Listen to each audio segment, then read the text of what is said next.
네. 예, 샴푸로 3%. 3%는 샴푸는 샴푸는 샴푸로. 이름이 너무 찰지게 잘 어울리는 것 같습니다. 건프로 샴푸도 하나 만들 거 그랬네. 그러니까 근데 저한테는 이거 써보려고도 안 주시더라고요. 맨날 일만 시키고 이런 거 있을 때는 안 주셔. 말 많이 하지 말라고 지적 네. 들어오고 있습니다. 박평창 이사님 모셨습니다. 안녕하십니까? 예, 어서 오세요. 안녕하십니까? 네. 예, 기다리는 분들이 많습니다. 네. 자, 미국 시장부터 좀 볼까요? 예, 어제 다우는 0.11 하락을 했고요. 나스닥은 1.56% 상승했습니다. 상승의 이유는 엔비디아와 테슬라 두 종목으로 올렸습니다. 테슬라 7.33% 올랐고 엔비디아는 8.47% 올랐습니다.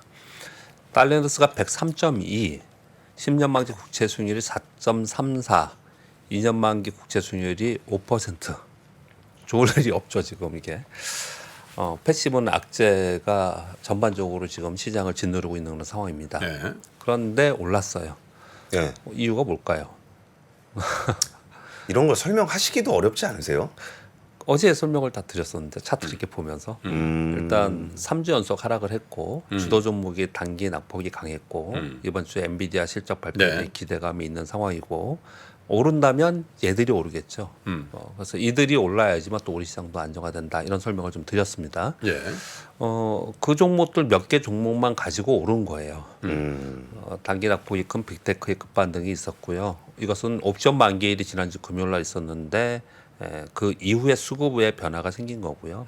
그리고 엔비디아 실적 발표를 앞두고 목표 주가를 상향했는데 600달러서부터 780달러까지 있습니다. HSBC에서 제일 높게 불렀는데 780달러.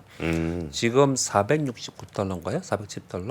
410달러이고요. 역사적 신고 가격이 478달러인가 그래요. 아, 근데 지금 목표 주가들이 600에서 780달러입니다. 어우. 그러니까 어마어마하게 좋게 지금 보고 있는 상황이고요. 근데 이러다 보니까 걱정하는 쪽도 있어요. 이거 너무 또 막 이쪽만 쳐다보고 과열로 가는 거 아니냐. 근데 뭐 항상 주가 상승하면은 그런 걱정거리는 나오는 거고요. 예. 이후에 다시 하락을 한다 하더라도 여튼 간에 주가가 오른 상태에서 빠지면 그 다음에 저점과 고점이 높아지면서 만약에 이게 지금은 470달러가 높다고 생각하지만 700달러 갔다 600달러까지 오면은 싸다고 생각하거든요. 주식이 좀 그래요. 네. 예, 그래서 일단은 지금 현재 상황은 엔비디아의 전부 전 세계 이목이 주목되어 있다. 그렇게 보시면 될 것 네. 같고요. 정유와 은행 소비주들이 좀 약세를 보이면서 다우는 소폭 하락으로 마감을 했습니다. 그 밑에 보시면 러셀 2000 지수가 마이너스 0.18, 예. 다우 운송 지수가 플러스 0.03, 그리고 다우 지수는 마이너스 0.11. 이 얘기는 지금 지표상으로 볼 때 전체 시장이 좋아진 게 아니에요. 예. 그렇죠. 그런 게 아니고 그냥 특정 종목 종목이네요. 때문에 테슬라, 올랐다. 엔비디아. 올랐다. 그렇게 좀 보시면 될 것 같습니다. 그런데 뭐 이 종목 때문에 또 하락하는 부분이 있기 때문에 이들 종목이 올라야지 또 분위기도 바뀌는 거니까 그렇죠. 그 정도 때문에 이해하시면 예. 될 것 같습니다. 근데 요새 엔비디아 좋으면은 우리나라 IT도 좀 훈풍을 받죠. 이제 신고가 여기 지금 한미반도체는 역사적 신고 가격이에요. 아. 우리 뭐 사실은 저 뭐 아마존이니 무슨 저 페이스북 저 이런 거 오르는 거보다는 엔비디아 오르는 게 낫죠. 맞죠. 예. 근데 지금 사실은 더 좋으려면 예. 마이크론 테크놀로지나 인텔이나 이런 게 많이 급등하면 우리 시장은 예. 지수가 많이 오릅니다. 예. 근데 그쪽은 그렇게 강하지 않아요. 그러니까 일부 종목들만 이렇게 움직이는데 근데 이런 한간에 이런 얘기들도 있습니다. 엔비디아가 이제 많이 팔리면서 네. 엔비디아 실적이 굉장히 좋아진다고 얘기를 하잖아요. 예. 그럼 이제 거기에 납품하는 TSMC 실적이 얼마나 좋아질까? 그렇게 크지 않다고 그러더라고요. 그렇죠. 예. 그래서 HM100이나 HM의 그 향으로 있는 것만 그렇고 나머지들은 그렇게까지 엔비디아만 좋다라는 거예요. 그러니까 나머지들은 그렇게 많이 못 오르는 그런 현상이 나타나고 있다. 네. 네, 그런 부분 이해하시면 될 것 같고요. 예. 예. 그럼 국내 증시는 어제 좀 어땠어요? 코스피는 0.17% 오르다가 밀렸어요 오후에. 그래서 오후에 선물이 좀 밀리면서 강보합권에 마감을 했고요. 코스닥은 플러스 1.3%로 상승 마감을 했습니다. 네. 2차 전지 관련주들. 어제 수급은 그렇죠. 특별한 건 없었고요. 2차 전지가 어제 강세를 보였습니다. 네. 에코프로가 9.2%, 에코프로 비행 5%, 포스코 DX가 11% 정도. 뭐 어떤 코스닥에 있는 시가총액 상위 종목이 올라서 코스닥이 어저께 많이 올랐고요. 네. 반도체는 아침에 매물이 좀 나오더라고요. 그런데 오후에 다시 이제 오르면서 반도체도 좀 힘을 좀 보탠 거 있고요. 반도체는 이제 종목별로 좀 차별화가 좀 나타났습니다. 오후에 밀리는 이유 중에 하나가 중화권 증시의 하락이 있었습니다. 상해 종합지수가 이번 달만 마이너스 6%거든요. 와. 어제도 하락을 했어요. 예. 그런 가운데 우리 원화 환율도 상승, 원화 약세가 된 거죠. 그러니까 지수 상승에는 제한이 있었습니다. 그래서 코스피는 상대적으로 소폭 오르는 것에 그쳤고요. 근데 코스닥은 종목별로 이제 강세를 좀 나타냈습니다. 얘기하다 보니까 발음이 자꾸 새는데 이빨을 2개 뺐어요. 오, 임플란트 하시는구나. 예, 그래서 얘기하다 보니까 저는 느끼는데 여러분들이 혹시 왜 그런가? 아니 괜찮아요. 전 의식 안 하셔도 몰랐어요. 알았어요. 예, 예, 예. 예. 말씀 안 하셔도 모르고. 저 스스로 계속 이렇게 느껴져서 예. 죄송하게 생각합니다. 예, 오늘 이슈는 브릭스 정상회의가 오늘부터 있고요. 이건 뭐 러시아, 인도, 중국이 이제 참여를 하기 때문에 이제 중요하게 보는 부분이고요. 지난주 제가 차트를 말씀드리면서 코스피는 목요일 날 저점 명성을 예. 일단 찍고 올라온 부분이 네. 좀 있고 나스닥은 금요일 날 저점 명성으로 좀 올라왔기 때문에 예. 이번 주에는 좀 반등 시도를 하지 않을까라고 이렇게 조심스럽게 말씀을 좀 드렸습니다. 예. 그런 가운데 그 저점을 이번 주에 깨냐 안 깨냐 굉장히 중요해요. 그것을 깨지 않으면 네. 이번 주에 만약에 10정이 나온다 하더라도 다음 주까지 또 연결해서 반등을 할 수 있는 부분이 있습니다. 그래서 이번 주 그게 중요한데 예. 어떻든 시가총액 상위 종목이 오르는 부분은 좀 좋게 시작을 했다라고 보시면 될 것 같고요. 예. 여전히 환율과 국채 수익률 이런 부분들은 시장에 비우호적입니다. 그렇기 때문에 섹터별 종목별 차별화가 된다라고 보시면 될 것 같고요. 국내 시장 역시 중국 경기 우려 및 시장 하락이 중국 시장 하락이 있습니다. 일단 원화 환율이 상승하고 있잖아요. 그러니까 시장 상승이 이제 제한적입니다. 그런데 외국인들이 집중적으로 파는 모습은 나타나고 있지 않아요. 예. 그나마 좀 안도하고 있는 그런 상황이다. 지수에서는 그렇게 보시면 될 것 같고 주요 주도 섹터들 맨날 불러드리잖아요. 근데 그 중에서 종목별 차별화 등락이 계속 나타나고 있습니다. 다행스러운 것은 수급이 순환하면서 다시 움직이고 있어요. 지난주 금요일 날은 반도체가 제일 셌었거든요. 예. 근데 어제 2차 전지가 셌었잖아요. 이렇게 순환하면서 움직이고 있다는 부분은 다행스러운 겁니다. 주도주 살아있다는 얘기를 계속 하셨는데 어제 시장이 그걸 보여준 거죠. 예, 살아 있습니다. 예. 그래서 그 순환 지수는 계속 나타나고 있는데 좀 안 좋은 것은 예. 강도는 약화됐습니다. 강도는. 음. 전에 우리 그런 얘기 했잖아요. 오르면 20% 상한가. 예. 예. 뭐 이런 구간을 우리 지나왔잖아요. 근데 예. 지금은 그러지는 않아요. 예. 근데 그런 부분들을 좀 생각하시면서 이제 거래를 좀 하셔야겠다 정도 말씀드리도록 하겠습니다. 예. 중국 어제 1년 만기 LPR 0.1% 10bp이나 시장에서 실망했죠. 그래서 실망했죠. 이제 하락을 했습니다. 그리고 러시아가 우크라이나를 제외한 새로운 곡물 협정 체결 협상을 한다라는 거 있습니다. 자국의 예. 곡물을 아프리카에 팔잖아요. 수출 통로를 우크라이나를 배제하고 튀르키예와 카타르 등과 곡물 협정 체결을 추진 중이다라고 지금 나오고 있는데 예. 이게 사실은 우크라이나 러시아 전쟁을 하고 있기 때문에 이게 뭐 어떤 영향을 주는가 이렇게 생각을 하지만은 곡물 가격이 안정화 됐어요. 예. 이게 지금 요 체결 얘기가 나오면서 곡물 가격이 안정화됐다는 부분이 좀 있습니다. 그렇게 좀 말씀드리겠고요. 우리 뭐 매월 20일까지의 무역 수지 나오잖아요. 8월 달에는 35억 달러 정도 적자 발표가 좀 있었습니다. 수출은 마이너스 16.5%, 수입은 마이너스 27.9%, 네. 반도체가 마이너스 24.7%, 대중 수출이 마이너스 27.5%. 핵심만 불러드릴게요. 수출 수입에서 누적 적자는 284억 달러가 좀 됐고요. 석유 제품과 철강 제품이 굉장히 안 좋았고 반면에 늘어나는 곳은 선박과 자동차는 늘어났다고 보시면 될 것 같습니다. 그 중에서 굉장히 특이한 점 중에 하나가 카메라 모듈 수출이 굉장히 많이 늘었습니다. 카메라. 예. 수출 금액으로는 YOY로는 27% 감소했는데 MOM으로 148% 증가했고요. 단가도 YOY로는 4.4% 감소했는데 MOM으로 114% 올랐어요. 보통 이런 경우가 특정 물량이 몰릴 때죠. 그렇습니다. 예. 이게 아이폰 때문에 그렇습니다. 아이폰 15 생산 시작으로 인해서 이게 지금 9월 중순에 아이폰 지금 판매 시작한다고 하잖아요. 이미 이제 들어갔겠죠. 네. 부품들이. 네, 그러면서 이렇게 많이 올라간 거거든요. 이건 왜 중요하냐면요. 우리가 지금 엔비디아가 이제 실적 발표하면서 또 너무 올라가면 그것도 또 다시 밀릴 수도 있겠죠. 또 실적 발표 어떻게 나올지도 모르는 거고 가이던스도 그렇고요. 근데 지금 엔비디아가 시장을 어떻든 거기에 집중하면서 시장을 살려주지 않겠냐라는 기대감을 갖고 있잖아요. 엔비디아가 많이 끝나고 나면 그 다음에 시장은 누가 구해줘야 되느냐? 애플입니다. 애플입니다.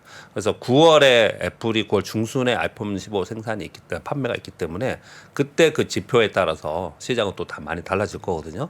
근데 요 부분하고 또 하나는 애플에 관련된 밴더의 우리나라 기업들이 굉장히 많아요. 많죠. 대형주도 그렇고. 네. 그래서 이 부분은 굉장히 중요합니다. 여하튼 간에 카메라 모듈이 실제로 이렇게 큰 폭으로 반등을 했다라는 수출이 반등했다는 거 보면은 그 움직임이 나타나고 있다. 이렇게 보시면 될 것 같고요. 네. 실리콘밸리의 펀딩 자금이 급감하면서 폐업이 늘어나고 있다라는 거예요. 여기 나와 있는 펜서와 플라스티크 이런 데는 이제 핀테크 업체들, 결제 업체들인데요. 예, 예. 2분기에 스타트업 펀딩이 50% 정도 급감했다고 합니다. 와. 근데 이들이 왜 지금 폐업 수순에 봤냐면요. 뭐 여러 가지 얘기들이 좀 많이 있지만 네. 2021년도에 펀딩을 가장 많이 받았다는 거예요. 2021년도. 이제 그거 이제 거의 다 썼다라는 거예요. 그러니까 신규로 받아야 되는데 지금 이제 자금 부족이 일어나서 폐업 수순이 낮고 있다. 이런 얘기를 좀 하고 있는 상황인 거고요. 그리고 어제 정경련에서 제조업과 비지업 BSI 기업 실사 지수 있죠. 요거 네. 발표했습니다. 9월에 96.9로 18개월 연속 기준선 100을 하회하는 발표를 좀 해서 9월 역시도 경기 전망은 부정적으로 발표를 좀 했습니다. 그런데 의미 있는 게 있어요. 제조업은 98.9로 18개월 연속 100 아래고요. 비제조업은 95.1로 2개월 연속입니다. 이 얘기 뭐냐면 비제조업은 2개월 전에는 100 위에 있었어요. 서비스업은요. 그 위에 있었거든요. 또 한 가지는 제조업은 8월에 91.8이었어요. 근데 이번에 98.9예요. 10개월 연속 100 아래 있지만 올라왔습니다. 이게 저는 굉장히 중요하게 생각하고 그리고 저는 이 부분을 많이 보는데 우리나라만 그런 게 아니고 저는 미국도 이런 흐름이 되지 않을까라고 생각하고 그렇게 보여주고 있습니다. 그러니까 제조업하고 서비스업이 좀 비슷한 방향으로 가잖아요. 근데 팬데믹 영향으로 인해서 제조업하고 서비스업이 시차를 두면서 엇갈리게 움직였다라는 거예요. 지금 미국을 보면 서비스업이 굉장히 좋잖아요. 네. 제조업은 안 좋고요.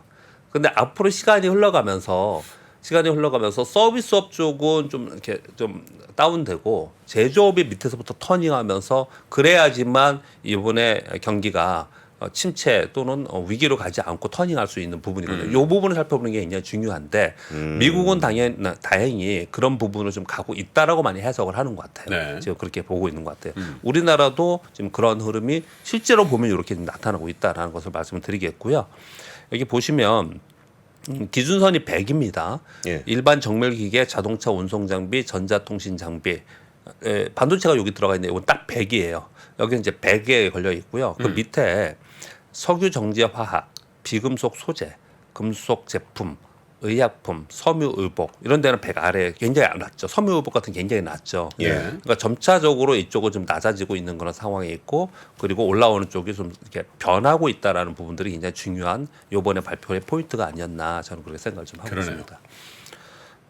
그리고 반기가 끝났잖아요. 상반기 예. 결산 실적을 한국거래에서 발표한 내용들을 봤더니 금융업 제외 12월 결산사 615곳 중에서 연결 영업이익으로 53.1조가 나왔는데 53조 정도가 나왔는데 YOY로 무려 마이너스 52%입니다.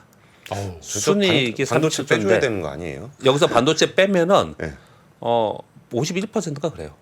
아 그래요? 그러니까 반도체가 더 많이 까먹었어요. 반도체 쪽에. 그쵸. 예, 반도체가 더 많이 깨먹었어요. 그래서 요거보다 조금 낮지만 비슷합니다. 비슷해요. 반도체를 빼도. 그래서 순이익은 37조 정도 되거든요. 그러니까 어째 퍼센테이지를 얘기를 하는 거예요. 예. 퍼센테이지로. 요건 YOY로 57%더 많이 줄었어요. 근데 매출액을 보시면 1,390조로 YOY로 2.2% 증가했습니다. 늘었네요. 늘었습니다.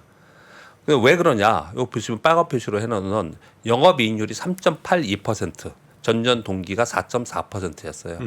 여러분 다 아시죠? 영업이익률이 3.82라는 거는 1,000원씩 팔면은 1,000원치 3.8이니까 네, 30원. 예. 38원 남기는 거예요. 38원. 예. 그렇게 굉장히 낮아져 있는 그런 상황이라는 거예요. 왜 그러냐? 비용이 그만큼 들었다는 거잖아요. 예. 원자재비 들고 인건비 들고 그 비용 문제들 때문에 이렇게 매출은 늘었지만 이익이 계속 줄어드는 그런 상황이 됐다라는 거예요. 네. 순이익률은 2.7%뿐이 안 됩니다. 이 영업이익률, OP 마진과 수익률 요 두 가지를 가지고 우리가 주식을 얘기할 때 적정 가치의 PER을 곱해서 적정 가치를 구합니다. 이게 굉장히 중요해요.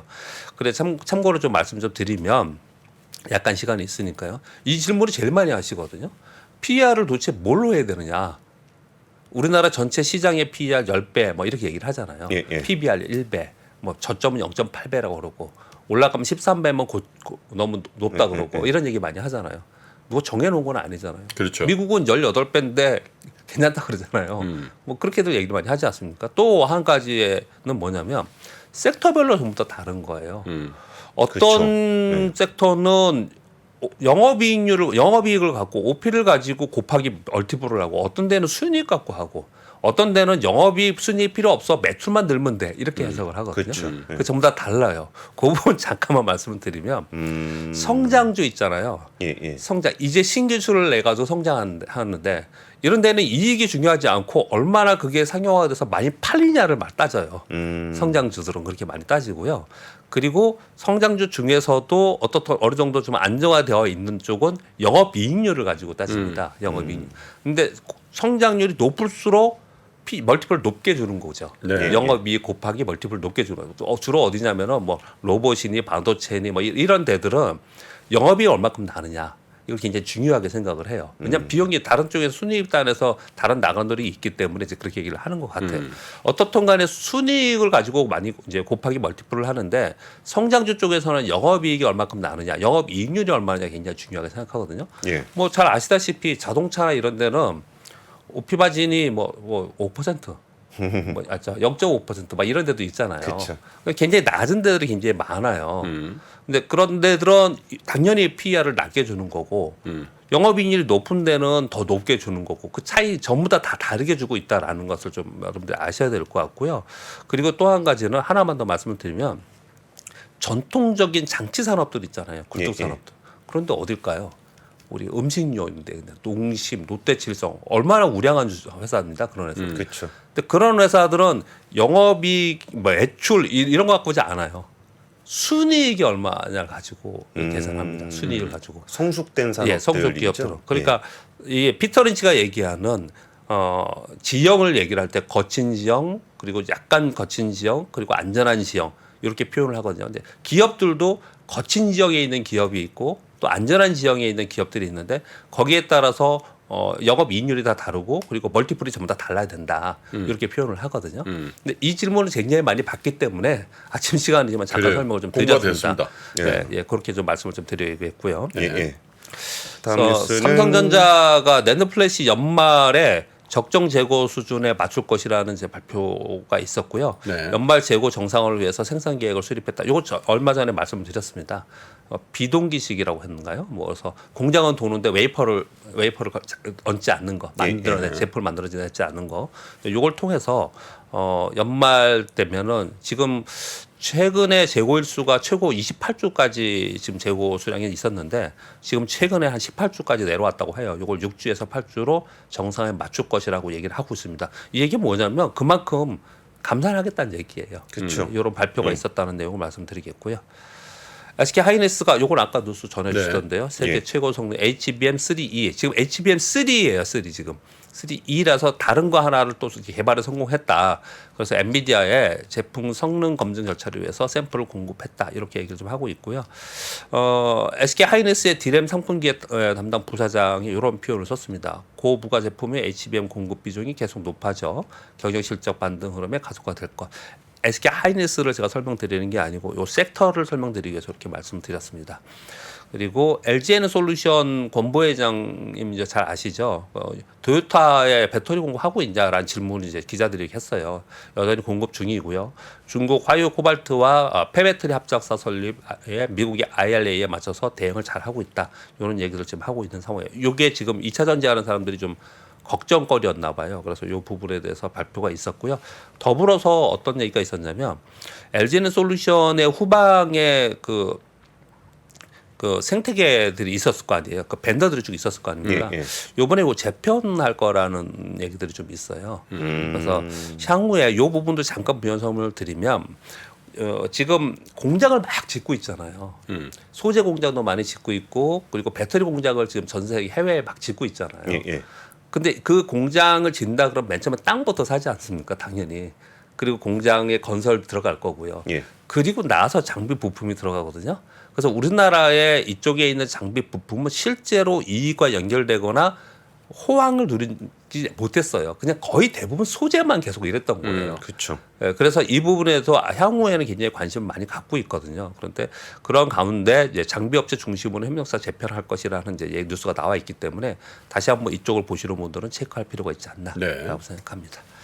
근데 화요 코발트하고 폐배터리 합작사를 여기 미국에 만든다는 얘기는 아니군요. 예, 미국에서 같이 만든다 그러는 줄 알고. 예. 그건 아니군요. 와, 그럼 이거 장비 업체들이 또 어디가 주로 그렇죠. 또 채택이 될지 굉장히, 이런 예. 것들도 좀 중요한. 굉장히 예민합니다 이쪽에서는. 사실. 그러게요. 우리 빌딩에 계시는데 오며 가면 여쭤봐야 되겠네. 권영수 부회장님. 의외로 이게 예. 그 미공개 정보 일 수도 있죠. 활용되는 경우가 좀 많아요. 저희 기자들 취재하다 보면은 예. 어디가 좀 주로 납품하게 됐다 이런 얘기들을 취득하게 되는데 그러면 보통 그 주변 분들은 주식 거래를 또 하시더라고요. 네, 여기까지 하겠습니다. 예, 오늘 마켓 인사이드 시간에 박병창 이사님이 이번 주 좀 좀 좋을 것 같다라는 얘기를 해주셨는데 일단 반등은 하지 않을까. 여기서 더 빠지면은 시장이 아마도 길적으로도 심리적으로도 굉장히 안 좋게 될 거예요. 근데 시장은 또 그런 때 되면은 자율 반등이라는 것도 있고 또 저가 그러니까요. 매수라는 게 있기 때문에 예. 그 정도는 기대해 보지 있지 어제 않을까. 금리가 큰 폭으로 오르면서 나스닥이 비교적 견조하게 올랐단 말이에요. 네네. 그걸 어떤 시그널을 받아들일지 며칠 전 한번 보십시다. 네네. 예. 네. 알겠습니다. 지금까지 마켓 인사이드 박병창 이사님이었습니다. 감사합니다. 감사합니다. 외환위기 오는 거 아니에요? 금융위기 오는 거 아니에요? 이런 질문들을 좀 굉장히 많이 받았었습니다. 탐욕이 되게 강했을 때 위험자산으로서의 극단적인 쏠림이 나타나고 공포감이 극에 달했을 때 안전자산으로서의 극단적인 쏠림이 나타나거든요. 과거의 일이 미래에 똑같이 일어난다 이건 아니지만 그때 당시에 위기 상황에서는 어떤 공통점들이 있었는지를 보면서 우리가 대비를 하는 방법도 고민해 볼 수 있고요. 과거를 제대로 이해하는 순간 위기의 실체가 드러납니다. 오건영의 현실 경제 이야기를 서점에서 만나보세요.